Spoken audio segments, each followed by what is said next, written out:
Maayong gabi na sab kanatong tanan mga kaigsunan. Welcome sa ato ang Powerhouse Meeting.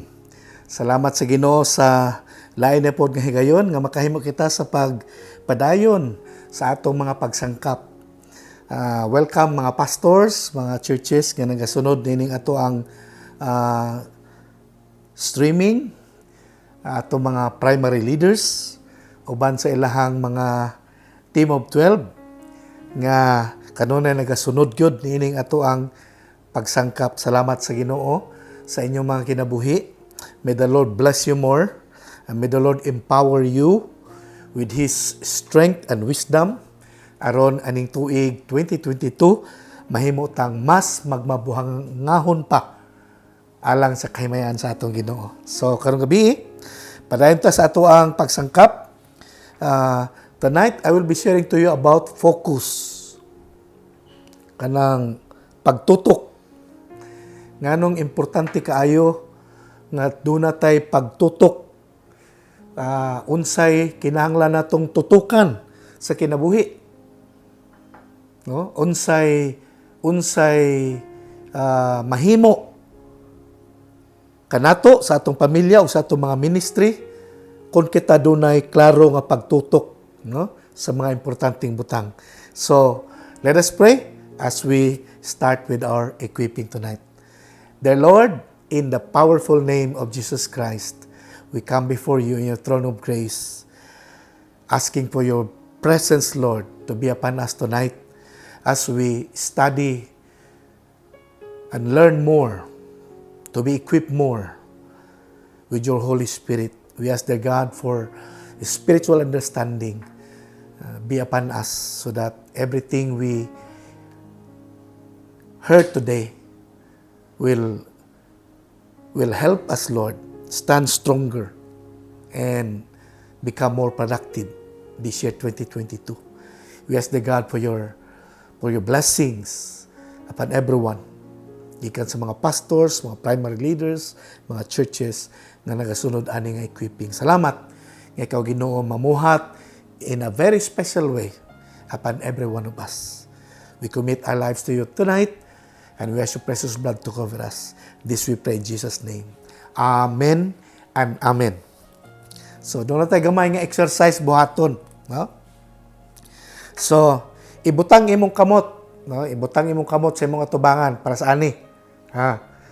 Unya, while gatanaw ka sa screen, no? Sa imong laptop, sa screen sa imong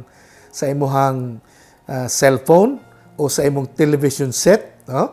Ibutang imong kamot unya dayon testingan nimo og tan-aw ko dito sa imong screen. Yeah. Tutuki ko dito sa nga naa ko sa screen sa imong cellphone o sa imong television set.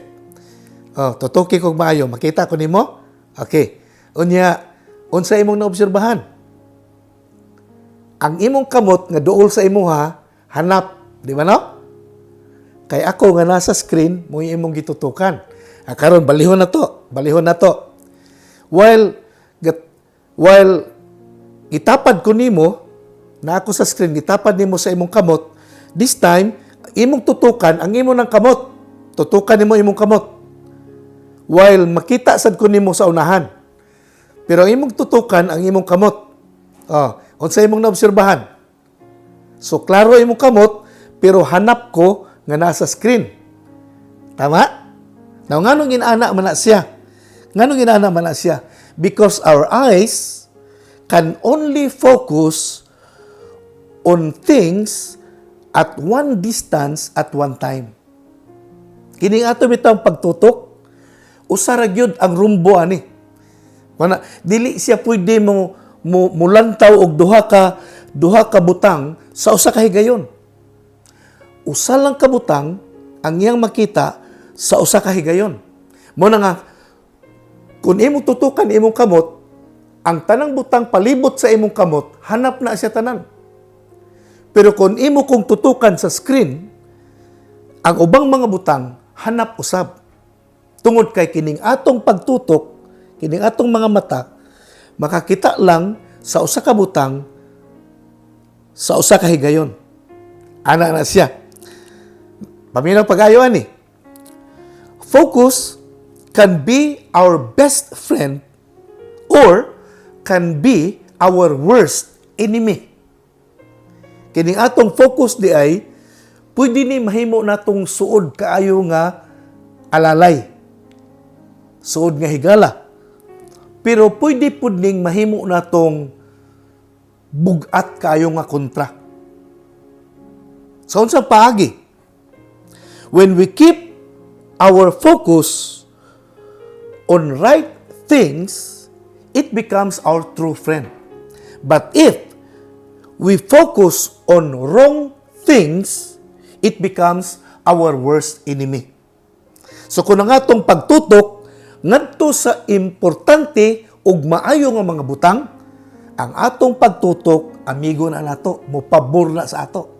Pero kung ang atong ginatutukan hiwi nga mga butang, mahimo nato siyang kaaway ang atong pagtutok kung didto nakapunteriya sa hiwi nga mga butang. So, one of the things that really matters in life is where we direct our focus. Usa sa importanteng butang aning kinabuhi nato kung asa nato gipunting ang atong mga pagtutok, sa insakto bang mga butang o sa dili maayo nga mga butang. Nakuha na to? Now listen to this. Our inability to focus on what is important is the primary reason that keeps us away from experiencing the acceleration and the success that we desire in life. Nakuha ni mo? Isuwat yun sa pag-ayo. Ha? Kanang walay klaro nga pagtutok sa atong kinabuhi, usa na siya sa hinungdan, usa na siya sa rason, nga nung dili na to makabot ang mga damgo sa atong kinabuhi. Doon na tayo daghang gipangandoy, doon na tayo daghang gitinguha sa kinabuhi. Pero kung wala tayo klaro nga pagtutok, dili na to na maangkon sa kinabuhi. That's why our inability to focus on what is important hinders us from our acceleration and our productivity that we desire in life. Muna nga, ang focus nato, importante kaayo sa atong kinabuhi. Huh? If we want to walk in the higher level of excellence and experience our double acceleration of productivity for the glory of God, then we need focus. Amen. Kung gusto nato nga moangat ang kahimtang sa atong kinabuhi, gusto nato nga doble ang pagpanglihok sa Ginoo sa atong kinabuhi, sa atong pamilya ug sa atong mga ministry, kinahanglan ta og pagtutok. Amen. Kinahanglan di nato ni kalimtan, no? Success in any work, success in any plan, in any project, in any ministry, especially in doing the vision, requires focus. Mao na siya. Bisan unsang buhaton nato sa kinabuhi. Either trabaho nato o plano ba, proyekto ba, ministry ba, labi ng pagbuhat sa vision, it really requires focus. Mao bitaw nga daghang mga tao gusto kayo sa vision. Gusto kay sila mo grow ang church, gusto sila mo mature ang church, pero kung wala kay focus, walay mahitabo. Oh, walay mahitabo. Muna ang tao nga na-focus, dako siya bintaha. Kaysa mga tao nga bisag unsa lang ginabuhat nila sa kinabuhi. Ako gimin walay focus, no? Lahi gyud ang dagan sa kinabuhi ug ministry sa usa ka leader nga doon na siya focus. Kumpara atong bisag unsa lang ginatrabaho nila, karon gasugod si diri, sunod gatrabaho didto, taud-taud gawali didto, taud-taud gawali diri, taud-taud gasugod din ministry, taud-taud gasugod na po didto. Pag inaana gani ang trabaho, pag inaana gani nga walay klarong pagtutok, wala tay makitang insaktong resulta sa unahan. That's why our focus can become our worst enemy or can become our friend. It depends on where we direct our focus. Muna ko na itong pagtutok ngadto sa mga nindot ng mga butang, resulta na nindot sad. Amen. Amen. So, what are the things that we need to focus into so that nothing can hinder our acceleration? Okay? Akong basahon kadali ang verse nga dili na ito makita ang atong basihan, no? Una nga punto, ako sa isulti, una na ko basahon ang verse, no? So what are the things that we need to focus into so that nothing can hinder our double acceleration? Number 1, focus on what God can do more than your circumstances.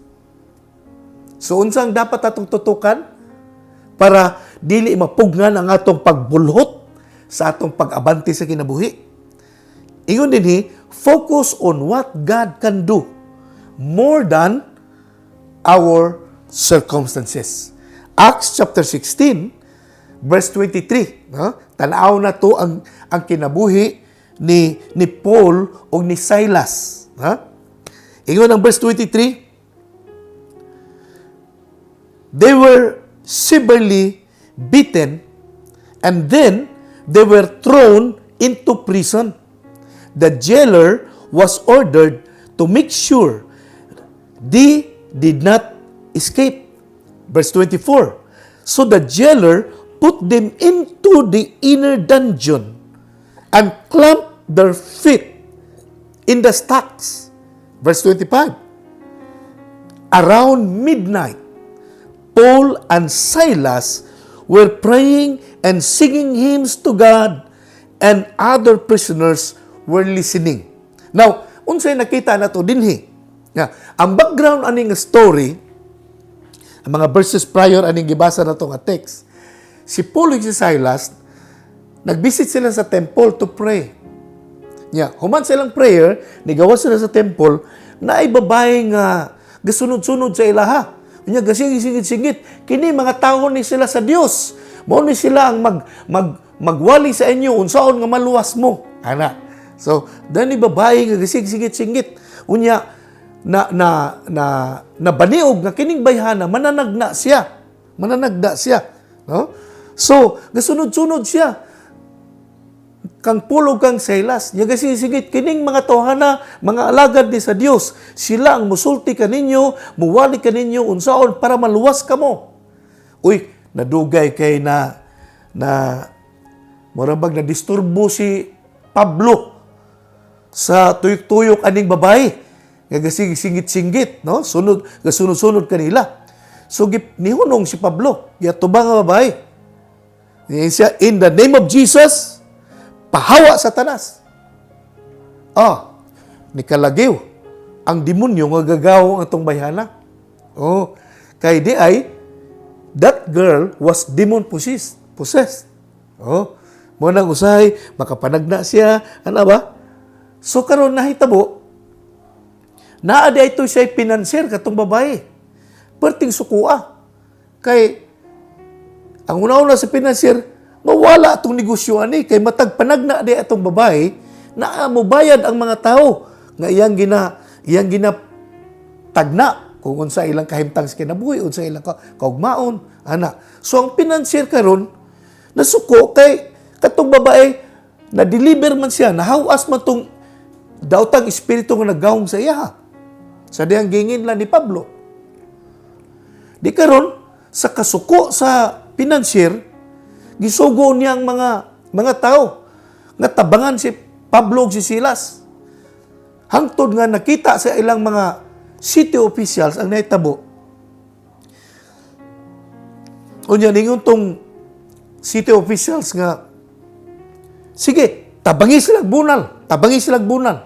Nisugo pang city official. Kaya lagi, giakusahan si Pablo si Silas nga gasamok-samok daw sila sa syudad. Mao to nga grabing bunal-bunal ang nahiaguman ni Paul ni Silas. Nya human sila gipang bunal-bunalan, gipriso sila. Nya gisugo pag itong nagbantay sa prisuhan nga siguro gyud nga di ni makaikyas ha. So gibutang dito sa pinakasuok nga dapit sa prisuhan. Nga kung sa ato pa na karon Bartolina kay gigapos pag yun ang ilang mga tiil. Gisulod pa sa prisuhan, gigapos pag yun ilang mga tiil. So, kung imong hulagwayon pag-ayo ang ilang kahimtang, sa idea lang mga gitabangan sila bunal, dili tiaw ang mga labhag o bukol nga posible mga pangus o mga saman ang ilang naangkon sa tibok nilang lawas ni Paul ug ni Silas. Ang iyon sa Bible, sa verse 23, they were severely beaten. Ang word nga severely, grabe gyud ang pagbunal-bunal sa ila. Dili tiaw ang ilang nadawat nga kasakitan aning panahon na. So dili lalim kini nga sirkumstansya na hitabo silang kinabuhi. Pero makita nato that in spite they were severely beaten and thrown into prison, and yet Paul and Silas were focused on looking for something to thank the Lord for. Taliwala sila sa circumstansya, dili nindot nga kasinatian. Pero ang kasing-kasing ni Pablo ni Silas gatutok sa mga butang kung unsa sa ilang sitwasyon nga nahiaguman, unsa ang pwede nilang pasalamatan sa Ginoo. Kay mabasa man nato sa verse 25, around midnight, sa pagkatungang gabi na, wa day sila nakatulog. Tungang gabi na, wa sila nakatulog. Paul and Silas, ingon ang verse 25, were praying and singing hymns to God. Hallelujah. Unsay nahitabo dinhi? Even in their worst situation, their hearts were focused on what God can do about their situation. Muna nga, usad ini sa sikrito, nganong si Paul ug si Silas, grabe ang paggamit sa Ginoo sa ilang kinabuhi. Power kaayo ang lihok sa Ginoo pinagi sa ilang kinabuhi. Kay usad di ay sa naa kang Paul ug kang Silas, ang focus nila naa sa pwede buhaton sa Ginoo labaw kaysa ilang mga sirkumstansya nga nasinatian. Kung boto na unaon, pwede gud sila mo complain ani. Pwede gud sila mo complain. Pwede sila mo angal sa gibuhat sa mga tao batok sa ilaha, nga gitabangan sila bunal, gipriso pagid sila. Unya wala sila'y sa laod nga nahimo, wala sila'y nasupak nga balaod. Gibutang-butangan lang sila. Gipasangin lang sila. So pwede sila maka-complain.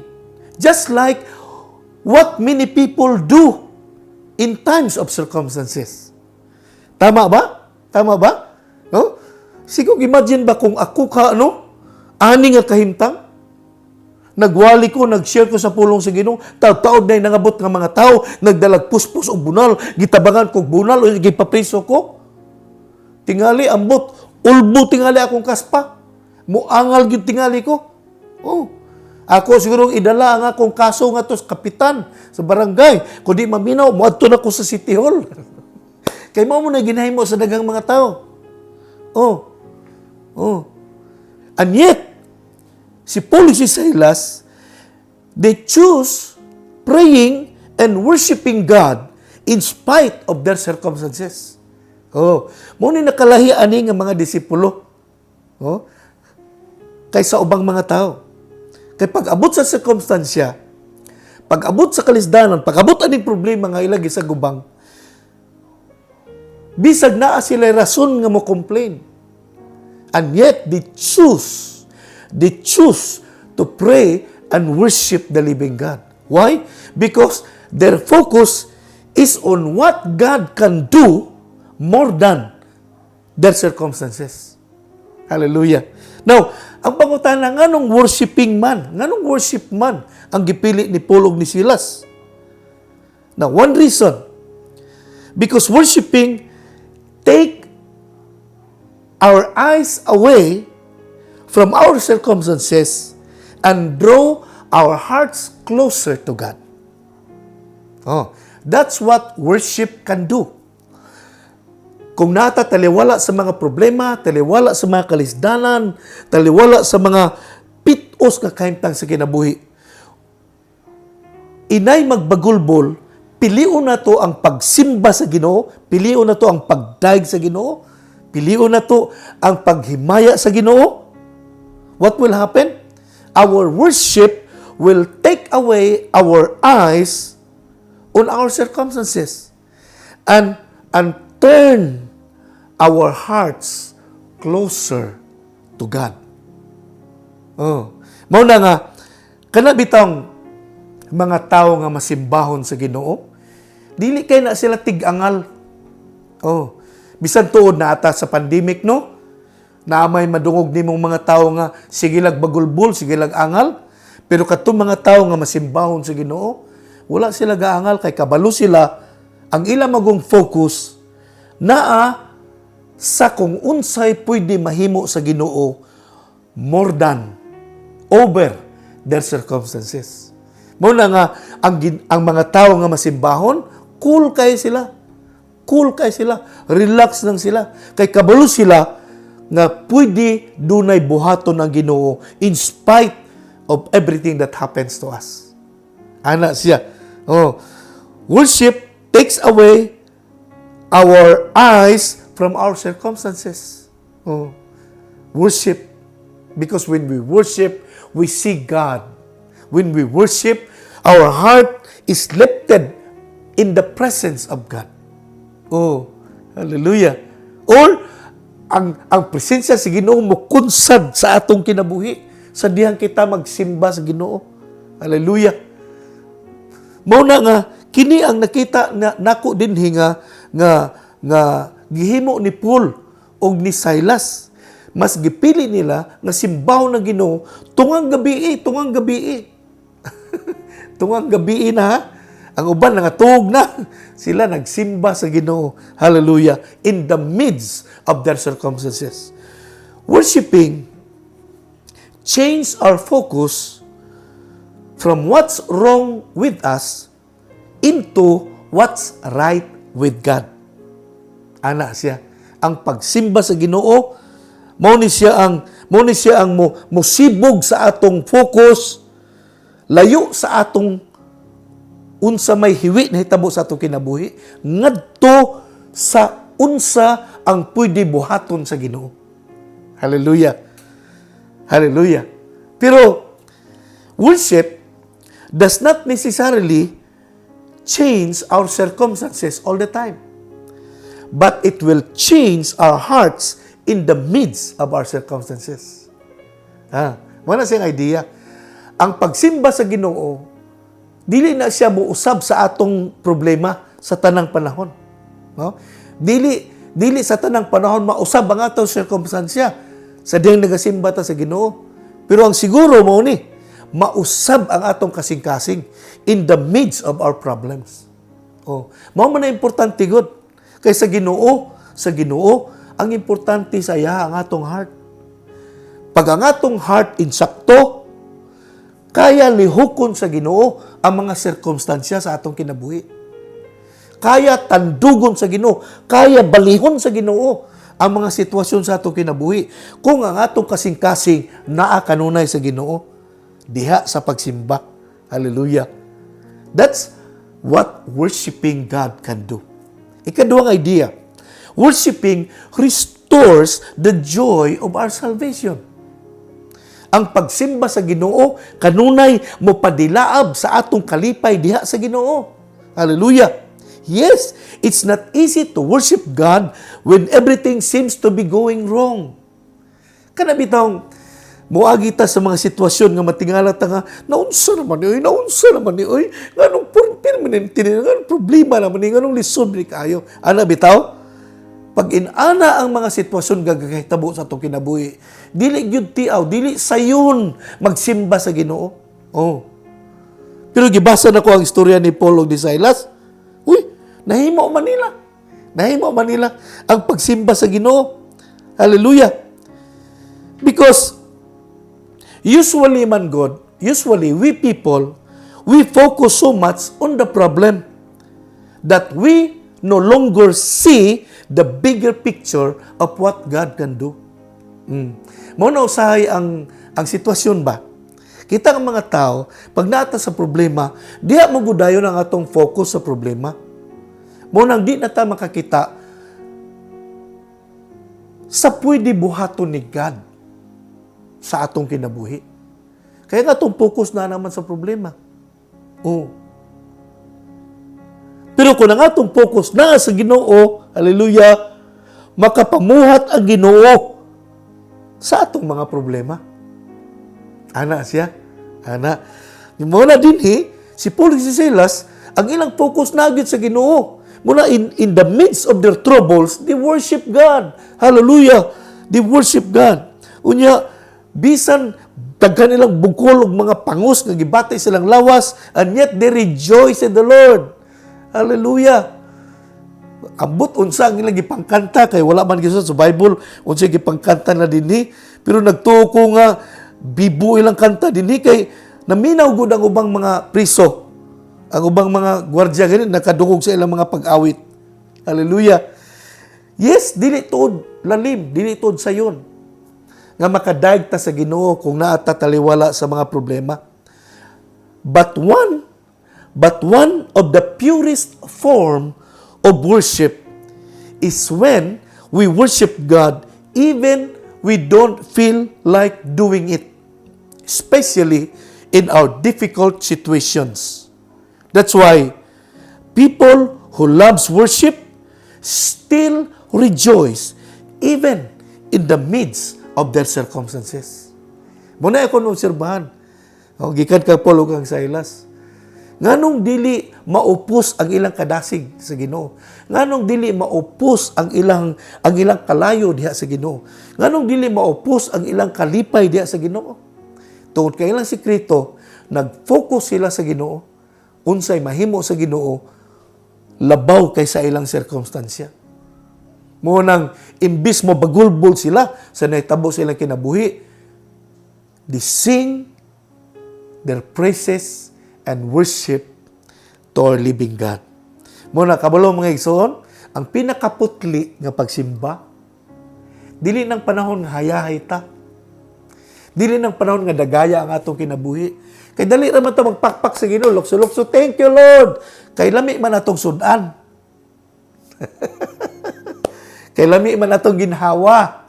Oh, dali ra kay pagsimba oy, pakpak, kusgon pa nato atong singgit, kusgon pa nato atong kanta. Oh, kay lami man atong ginhawa. Oh, hayahay man atong pamati. Pero ang pangutana, pagdasmag sa problema, kaliwa kanan ng problema. Di ang challenging kaayo. Dili tiaw, dili sayon ang pagdaig sa Ginoo panahon sa mga problema. Mukanta kay pa I will rejoice. Ana, nya na kay problema. Kabalo ka nga niabot na si Jonah o si Judith na siya nagpanuktok sa imong portahan. Si Jonah o si Judith unya mingon gyapon ka I will rejoice. Ana. Dili na tiaw, pero kabalo mo ang putli nga pagsimba sa Ginoo na naa nagakahitabo sa panahon nga naata sa pitos nga kahimtang sa kinabuhi. Kanang naata sa kalisod apan ang atong baba wala nagabagutbot kalabot sa atong kahimtang kundi nagadaig sa pagkamaayo sa Ginoo. Hallelujah. Hallelujah. Muna nga ang tao nga masimbahon sa Ginoo malipayon. Matag-adlaw siyang kinabuhi. Bisan taliwala sa pagsulay, malipayon gyapon siya. Kaya ngayang focus naa sa pwede buhaton ni Lord. Taliwala sa iyang circumstansya. Ikatulong idea sa worship is that worshiping releases God's presence that empower us to rise above our circumstances. Ang pagsimba di ay sa Ginoo mauni mo buhi sa presensya sa Dios nga mokunsad sa atong kinabuhi aron kita makabarog sa mga sirkumstansya nga atong ginasagubang matag karon og unya. Tungod kay si Paul ug si Silas, nangita sila rason nga daygo nila ang Ginoo. Taliwala sa ilang problema, ang nahitabo, nilihok ang gahom sa Dios. Wow! Nilihok ang gahom sa Ginoo. Isip resulta. Makita na to sa verse 26. Balik na sa atong text. Sabi ng verse 26 is siya, suddenly. Suddenly. Yan. Kaya wala ka, importante kayo ng award ng suddenly. Ingon din human nagsimba sa tunga gabi si Paul ug si Silas, suddenly. Unsa man ning suddenly? There was a massive earthquake. Dunay pagtayog, dunay linog. At the prison, and the prison was shaken to its foundation. Ang pundasyon sa prisuhan, gitayog sa kusog kay nga linog. All the doors immediately flew open, and the chains of every prisoner fell off. Hallelujah! Unsa man ni gisuot sa Bible? This is the move of God. Resulta ni sa pagsimba ni Paul ug ni Silas sa Ginoo, taliwala sa ilang problema. Tungod kay nagsimba sila sa Ginoo, kay tutok sila nga ang Ginoo doon na siya mahimo. Aning atong sitwasyon. So resulta sa ilang pagsimba, boom! Suddenly come. Niabot ang suddenly sa ilang kinabuhi. No? Hallelujah! So, makita na to diya nga, when we worship God, the power of God will move. The presence of God will move and destroy the work of the enemy. Hallelujah! This is, kini nga verse, sa verse 26, this is the power of God moving upon the life of His people. Kang Paul ug kang Silas. So praying and worshiping defeats the power of the world, of this world. Unsa man ang kahimtang sitwasyon nga gadasmag sa tuwa, lupigo na siya kung kita makakat-on lang sa pagsimba sa atong buhi nga Ginoo. I believe that when we choose to worship God, even in the midst of our problems, our suddenly will come. Kabalo mo sa ng word suddenly? Suddenly means unexpected. Kinsa may maghuna-huna agad nga mulinog og kusog kaayo. Nga nangaabli ang mga pultahan, nangatangtang ang mga gapos. Kinsa may pwede makahimo ana? Ang Dios lang. Mo nang suddenly. Mo na ingon ang verse, suddenly. Suddenly, the earthquake came. Niabot ang linog. Naabli ang mga pultahan. Hallelujah. Hallelujah. Muna nga, ako nagtuo ko ba? Na kung kita makakatmon sa pagsimba sa Ginoo, sa pagdaig sa Ginoo, bisan taliwala sa atong pitos nga kahimtang sa kinabuhi, suddenly will come. Doors will be open. Chains will be broken. Hallelujah. That's why I declare tonight that when you focus on what God can do more than your circumstances, I declare that miracles of provision, the suddenlies of healing, the suddenlies of multitudes will come upon you in the powerful name of Jesus Christ our Lord. Hallelujah. Hallelujah. Muna ako nagtuo ko, nga kada usa nato doon ay gi-prepare si Lord nga suddenly. Kung kita makakatpon sa susi, sa putli nga pagsimba sa Ginoo, taliwala sa ato mga kalisdanan. Muna ako nakita dinhi kang Paul o kang Silas. So, one of the most powerful force you and I can control is our focus, which has the power to determine if we can see ourselves powerless or if we can see ourselves connected to the powerful God. Brad, sis, focus siya. Kining focus, usan ni siya sa gamhanan kay nga puwersa nga kita matago sa nato, pwede makakontrol ani. Pabor ka nato. Kung gamito na to ang atong focus sa insakto nga paagi, we will see ourselves connected to the most powerful being in the universe. And He is God, our Father. Hallelujah. In the powerful name of Jesus. Amen? Amen? So, unsang una na ito gisgutan dinhi, unsang dapat natututukan sa kinabuhi para dili ta mabara, di mapugnan ang atong double acceleration. Focus on what God can do more than our circumstances. Number two, focus on what is right more than what is fair. Tutukan na to unsa ang insakto kaysa unsa ang dapat. Ano ba? Hallelujah. Now, listen to this. We all know that life is not always fair. I hope you understand that. Diri sa kalibutan na there can never be always fair that happens. Wala kay asahan nga fairness kanunay diri sa kalibutan. And sometimes the world that we live in is so cruel. So cruel. Ana, di ko kalitok. Kanabang bangis kay siya ba? Batok sa ato. Huh? Ang kinabuhi, dili siya tanang panahon fair. Dili siya angay kanunay. Niya usahay, mangtas ang kinabuhi, batok sa ato. Ngano? Tagata mo example. Because, dalawa, we see wicked people and yet they prosper. Oh. Naba kay nailhan? Dautan nga tao, pero ni uswag, ni asinso. While some righteous people suffer. Di ba? That's unfair. Na yung mga taong dautan, ni asinso. Niya katunong mga taong tarong nag-antos. Unfair. Another thing. Bad things happen to good people. While good things happen to bad people. Naba kayo nakita na? Mga maot nga mga butang na hitabo sa buutan nga mga tao. Unya, sa mga bad nga mga tao, nindot noon nilang kahintang. Naba kayo nakita ni Nana? It's unfair. Another thing, there are people who really believe in God.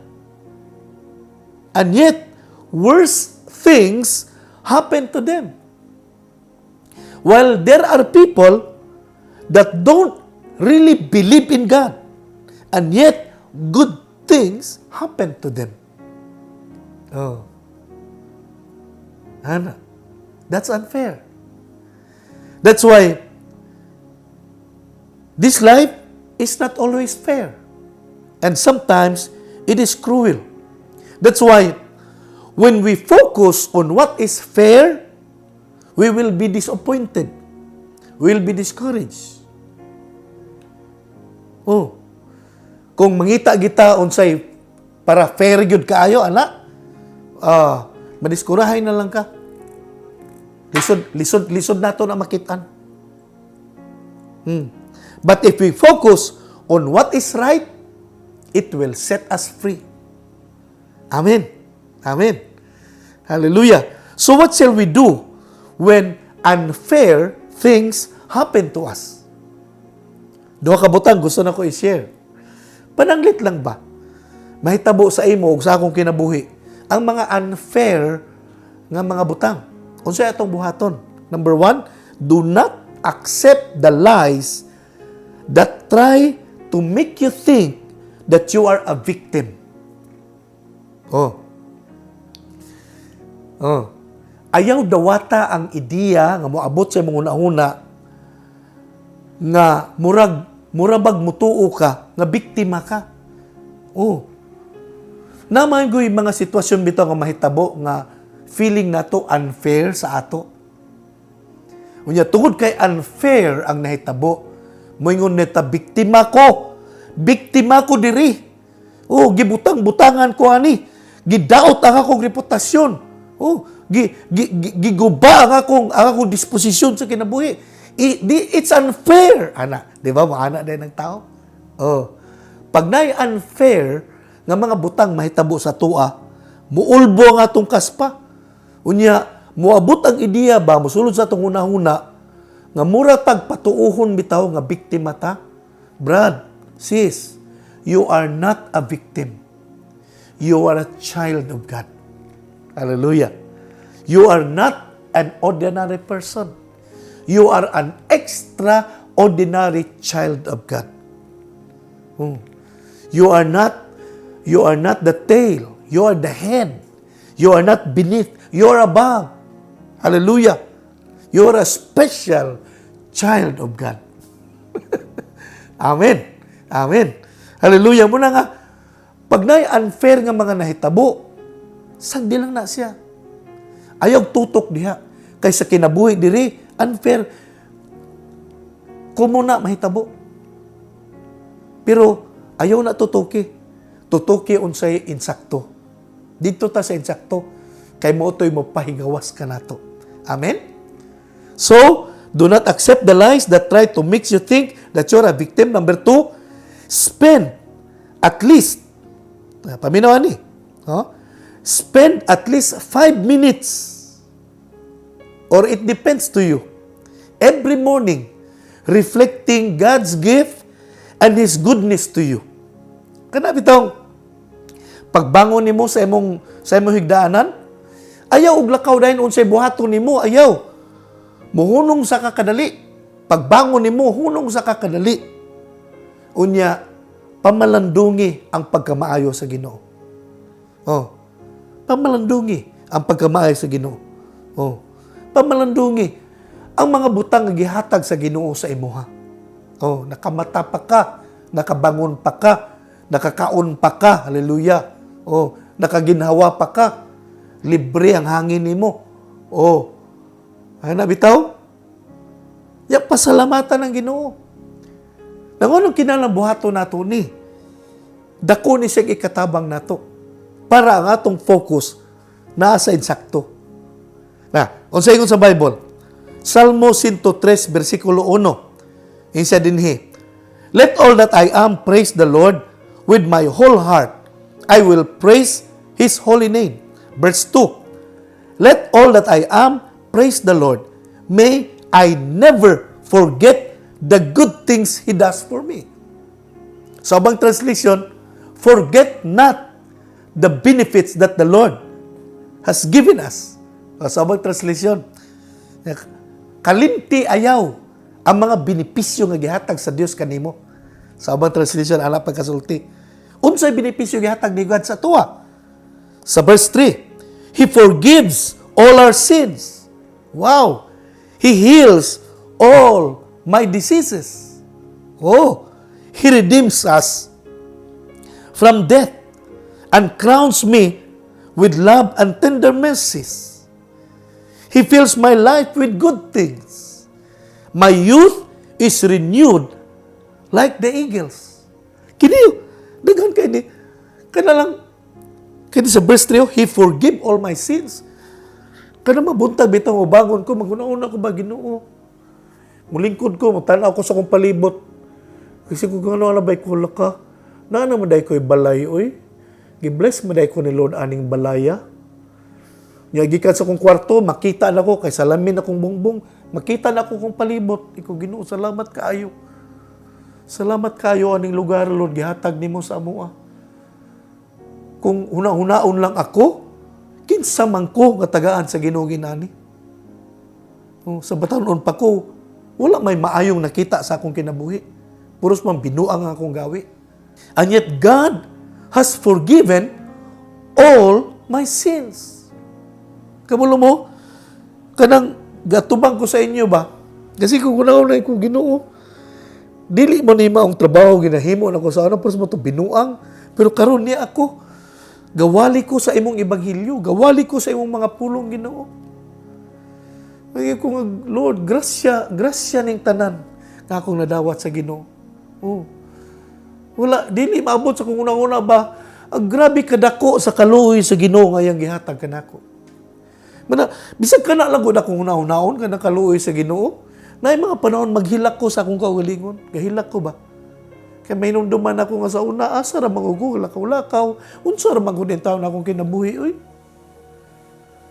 Pero karon gikaluyan ko sa Ginoo, gipasaylong ako mga sala. Nakoy mga balatian daghan nangagi sa akong lawas, gipang-ayo sa Ginoo. Hallelujah. Gilukat ko niya gikan sa kamatayon. Unya gikurunahan ko niya sa iyang gugma, may gugmaong kalulot. Hallelujah. Unya gipuno niya akong kinabuhi sa mga nindot nga mga butang. Karon makaingon ko nga asa ko gusto mo adto makaadto ko. Unsay gusto nako paliton, mapalit na ko. Ana bitaw ko nga Ginoo, salamat gyud sa imong grasya. Oh. Ya ako nang ginaihap from time to time mo na nga akong kasing-kasing kanunay gyud mapasalamaton sa Ginoo. Oh. Wala ko gatutok sa mga discomfort, wala ko gatutok sa mga kalisod nga akong ginasagubang, mga problema man nga ginahambid sa akong kasing-kasing.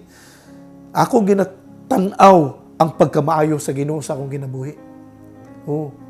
Muna kung dunay unfair na itabo sa kuha, wala ko gargabyado, wala ko gabugot-butana, ako gipiyal sa Ginoo na. Kaya ingon ang verse 6, oh. Tanang verse 6. Psalms 103. Tanang verse 6. The Lord gives righteousness and justice to all who are treated unfairly. Nabasa ninyo? Tara.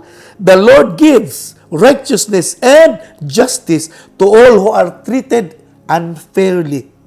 Oh. Kung ikaw, Brad, sis, you are unfairly treated by people, don't worry. Ingon ang Bible, oh, the Lord gives justice to all who are treated unfairly. Muna ka nang, ako, mga igsoon, daghan mo kong nasinatian.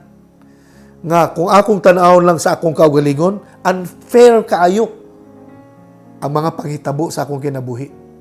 And yet, giisa na ko na tanan sa Ginoo. Because I know what God can do. I believe that God is moving every day. Hallelujah. Anong sabi ng Bible? The Lord gives justice to all who are treated unfairly. So when life is unfair, I want to tell you today that God is doing something. God never sleeps. God's eyes is upon you every day. Hallelujah. I want to tell you that God is at work in all things for the good of those who love Him and to those who are called according to His purpose. God is always at work. Muna kung naay unfair na hitabo sa imong kinabuhi, don't be discouraged. Don't be disappointed. God is moving. God is doing good. God never sleep. His eyes runs through and through, looking upon the righteous. Muna ingon sa scripture, ang iyang dalunggan dili bungol, ang iyang kamot dili mubo. Ana ingon sa Bible, kaya niya kabuton aron usbon ang atong mga sitwasyon. Tingali karon unfair na hitabo sa imuha, pero focus lang kay Lord. O sa kaadlaw, ipakita ni Lord ang iyang gibuhat para sa imong kinabuhi. Hallelujah. Hallelujah. Yes, life is not always fair, but God is always faithful. Amen. Remember that always. Yes, this life is not always fair, but God is always faithful. Amen. You know what, PCCians? Kita mga Kristiyano, kita mga anak sa Ginoo, we can bear unfairness better than most people around us. Why? Because we believe that something better is coming to us. Nganong makaingon ko nga kayahon na nato ang mga unfair na hitabo sa atong kinabuhi. Kay kita mo mga anak sa Ginoo. Naamang ko yung Diyos nato nga nagtanaw sa ato. Nga gaandam og maayong mga butang para sa ato. Oh. Ingon ng Bible, no eye has seen, no ears had heard, no mind has conceived concerning the things that God has prepared to those who love Him. Hallelujah! Hallelujah! Romans 8 verse 18, ingon niya, yet what we suffer now is nothing compared to the glory God will reveal to us later. 2 Corinthians 4 verse 16, this is why we never give up. Though our bodies are dying, our spirit are being renewed every day. For our present troubles, ingat siya sa verse 17, for our present troubles are small and won't last very long. Hallelujah. Yet, they produce for us a glory that vastly outweighs them that will last forever. Verse 18, so we do not look at our troubles that we can see now, rather we fix our eyes on things that cannot be seen. For the things that we see now soon began, but the things we cannot see will last forever. Amen? Mao nang di ta madiskurahi, di ta mulunga, isip mga anak sa Ginoo. Naman siguro unfair nga mahitabo itong kinabuhi, pero di ta madiskurahi kay kabaluta that God is on our side. Amen? Hallelujah. Kaya, if you are inclined to react negatively to the challenges that are coming your way, try imitating somebody who will always react positively. And that is Paul and Silas. Hallelujah. They were men who were beaten unjustly and imprisoned unfairly, and yet they chose singing their song of worship to the God who is fair, who is faithful, who is always doing something good, to those who focus on what is right more than what is fair. Amen? Last but not the least, number 3. Focus on the needs of others more than ourselves. You want double acceleration? Focus on the needs of others more than ourselves. Verse 27, sa Book of Acts gyapon nino, sa atong scripture gyapon, Acts chapter 16. Verse 27, the jailer woke up to see the prison doors were open. He assumed that prisoner had escaped, so he drew a sword to kill himself. Verse 28, but Paul shouted to him, stop, stop, stop. Don't kill yourself. We are all here.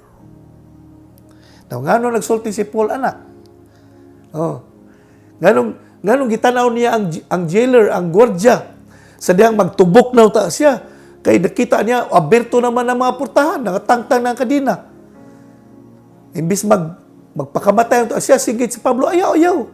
Nganong gihimo ni Pablo? Why? Because Paul was concerned for the needs of others more than themselves. Hallelujah. So, sino ito po diri sa istorya? When God gave Paul and Silas an opportunity to be set free because the prison door were open, but in their hearts, the focus is for others and not for themselves. Botong wala sila nisibat, wala sila nanagan. Oh. Kay kun ang una-una pa ni Paul o ni Silas sarili nila, nanagan na to sila. Sa diyang naabli ang pultahan tungod sa linog. Pero wala sila nanagan. Kaya guna-huna ni Apostol Paul ang nagbantay sa prisuhan. Oh. Kay dako man nga sa laod. Pag ang gwardya sa prisuhan napugahan, nakapuga ang priso, ang gwardya dako kay tulubagon. Ya si Paul kasabot ana. Muna nga, bisan na abli ang pultahan, wala sila ni sibat si Paul o si Silas. Wala. Kay, para kang Paul o kang Silas, ang importante sa ilaha, focus sila sa paginanglan sa uban, kaysa sa ilang kaugalingon. So, unsay resulta? Ang resulta dinhi is the salvation of the jailer and his whole family. Wow! Tanang verse 29. Atong basahon. The jailer called the lights and ran to the dungeon and fell down trembling before Paul and Silas. Verse 30. Then he brought them out and asked, Sirs, what must I do to be saved? Kung ano yung padayon basa, 31 nato sa 33. Gibautismuhan, kining jailer, o ang tibok niyang pamilya. Bautismado sila. Nagdesisyon silang nangalagad sa Ginoo. What does it mean? Ang kaluwasan, resulta, tungod kay si Paul o si Silas, gatutok sila sa panginahanglan sa uban kaysa sa ilang kaugalingon. Study said, paminaw ani, ang study nag-ingon, those people who think most about others find far more contentment in life than those who are always thinking of themselves. Ang study nag-ingon, kakatong mga tao nga naghuna-huna sa kaayuhan sa uban, mas tagbaw sila. Malipayon sila sa ilang kinabuhi kaysa atong mga tao kang ilang huna-huna sarili lang. When we focus only to our own self, to our own needs, we become more self-consumed and God cannot move through us. Kung ang atong focus ang ato lang sarili, ang ato lang problema, ang ato lang kaugalingon, ang atong focus, dili makalihok ang Ginoo sa atong kinabuhi. Kay dili na mo interes sa Ginoo. Ang interest ni Lord ang uban. Yes, love ka ni Jesus. Yes, love ka ni God. Pero interest ni God ang kaluwasan sa uban. Manausahay bisan ang atong kalisod, milagruhan sa Ginoo para maluwas ang uban. Hallelujah. Hallelujah. Kining kahimtang ni Paul ug ni Silas, nahitabo sa ila, grabe ni kalisod. Pero tungod kay right ang ilang focus, namuhat ang Ginoo nga niresulta og kaluwasan sa mga tao nga nasa ilang palibot. That's why when we focus on our needs, when we focus on ourselves, God cannot move through us. But when we focus on how we can help others, we activate the power of God that He has given us inside of us. Doon ay gahom si God nga iyang gibutang sa imong kinabuhi. Doon ay potensyal, doon ay gasa, doon ay gahom si God nga gibutang sa imong kinabuhi. It will only activate if you begin to see others' needs more than yourself. Muna nakita na ko dinhi, nganong walay limit ang nahitabo sa kinabuhi ni Pablo o ni Silas, bisag nasa sa prisuhan, naagyapoy nangaluwas. Tungod kay ang ilang focus dili sa ilang kaugalingon ngadto sa uban. Paminaw ni pag-ayo before I close. God blesses us first and foremost so that we can bring honor and glory to His name. Ang rason nganong i-bless ka ni Lord para mahimaya nimo siya pinaagi sa imong kinabuhi. This is what God said when He called Abraham in Genesis chapter 12 verse 2. Ingon niya, and God said, I will bless you and make you famous and you will be a blessing to others. But unfortunately, this was not understood by many people, even by some Christians today. Nagtuo ko nga kining tawag ni Abraham nga gi-bless siya ni God para may mong blessing sa uban. The same gyapon ni nga calling sa atong kinabuhi nga mga Kristohanon karon. Gitawag ta sa Ginoo para i-bless ta ni Lord aron mahimutang blessing sa uban. Amen. So in closing, our focus makes all the difference. Kung ang imong focus, ang akong focus nakatumong ngadto sa maayong mga butang, ang resulta ana maayo. Kung ang imong focus nakatunong sa di maong mga butang, ang akong focus nakatunong sa eksakto mga butang, mao na siyang diferensya. Mao na nga sa atong kinabuhi, kung dunay usa sa importante kaayong butang nga ato yung gamhan, atong tinguhaon nga atong maggamit in favor of us, we need to consider our focus. Not because it changed our circumstances, but because it changed what we see amidst of our circumstances and how we can respond to them every time we are in our circumstances. Some of us know that changing our focus is easier said and done. Mao na karong gabi, kung dunay usa ka butang nga akong idasig kanatong tanan, ang atong tutok taruhon nato, no? Dili bisag unsa lang atong buhaton. Pag ministry gani, tutukan natong ministry. Tanaw na to unsay buhaton ni God kung kita tutok kanunay sa atong pag-alagad. Amen? May the Lord bless you and keep you. May the Lord make His face shine upon you and be gracious to you. And may the Lord God lift up His countenance and give you peace today until He comes. May you prosper. May you live in abundance. May your life be stronger than before. May you see your multitudes. In Jesus' name, Amen and Amen.